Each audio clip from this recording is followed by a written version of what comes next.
السلام علیکم ورحمۃ اللہ وبرکاتہ۔ آج ہم العربیۃ للطالبین حصہ اول سبق نمبر 2 کی 8ویں مشق پڑھیں گے۔ اس مشق کو حل کیسے کرنا، بالکل آسان سا طریقہ ہے۔ شروع کے اندر سوال کی شکل میں یہ ایک جملہ لکھا ہوا ہے، استفہامیہ ہے یہ، اور آگے جو ہے ہم نے اس کا جواب دینا ہے۔ جواب دینے کا طریقہ کیا ہے؟ سب سے پہلے ہم نے لا لگانا ہے، اور لا لگانے کا مقصد کیا ہے کہ پیچھے جو بات کی گئی ہے، جو نسبت کی جا رہی ہے، ہم نے اس کی نفی کرنی ہے۔ اور پھر آگے جو ہے ہم نے جو ہے وہ ایگزیکٹ جو ہماری شہریت ہے وہ ہم نے بتانی ہے۔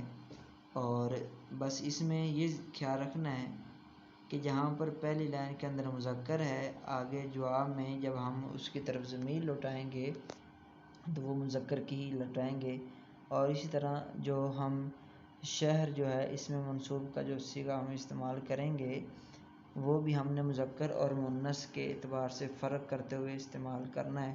اور فرق کیسے کرنا ہے یہ پہلے بھی بتایا جا چکا ہے کہ مذکر کے لیے یا جو نسبتی ہے اس کے بعد کسی چیز کا اضافہ نہیں کیا جاتا، اور مؤنث کے لیے آخر میں گول تا کا اضافہ کیا جائے گا۔ اب اس کو ہم نے حل کیسے کرنا ہے یہ تھوڑا سا دیکھ لیتے ہیں۔ التدریب الثامن، 8ویں مشق۔ اجب عن الاسئلۃ کما فی النموذجین، سوالوں کے جواب دو جیسا کہ دو نمونوں میں ہے۔ هل طارق صینی، کیا طارق چینی ہے؟ لا، نہیں، یعنی وہ چینی نہیں ہے۔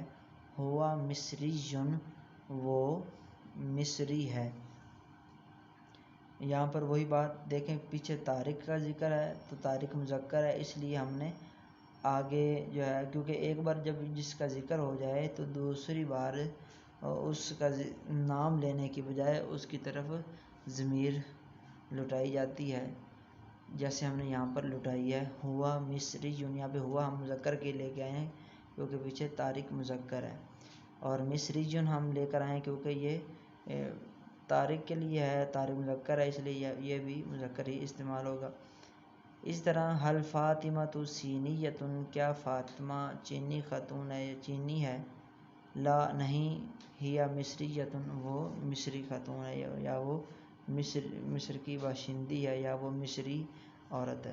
یہ اسی طرح نیچے بالکل یہی طریقہ کار استعمال کیا گیا ہے۔ شروع کے اندر یہ کچھ نام ملکوں کے نام لکھے ہوئے ہیں، لبنان کا نام ہے، اس طرح سوری کہتے ہیں ملک شام کو، اور شروع کے اندر حل جو ہے حرف استفہام استعمال کیا گیا، درمیان میں نام ہے۔